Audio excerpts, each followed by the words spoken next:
Didier a traversé une période très difficile. Le candidat emblématique de L'amour est dans le pré, 2019, s'est retrouvé avec de gros problèmes financiers au début de l'année.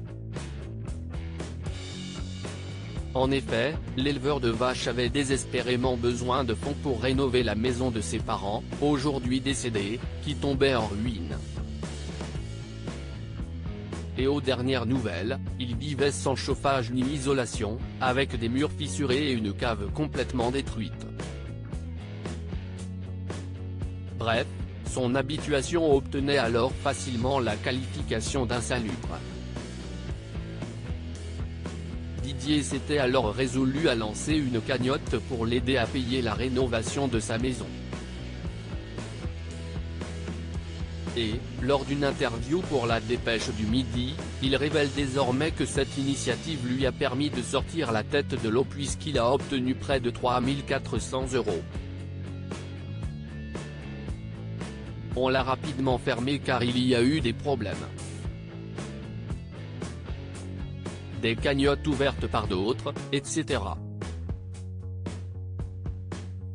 Je ne voulais pas de soucis en plus, a expliqué l'Aveyronais. La somme récoltée a néanmoins suffi à lancer quelques travaux, lesquels devraient se terminer à la fin du mois d'août. Ainsi, la maison sera complètement remise à neuf pour septembre, nous apprennent nos confrères. L'aide des gens, la solidarité, ça rebooste.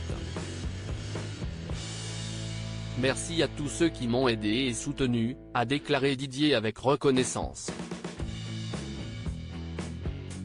Cette bonne nouvelle, ce n'est pas avec Isabelle qui la partage. Et pour cause, après leur coup de cœur l'un pour l'autre dans L'amour et dans le pré et des fiançailles, Didier avait annoncé leur rupture en novembre 2021 dans L'amour vu du pré.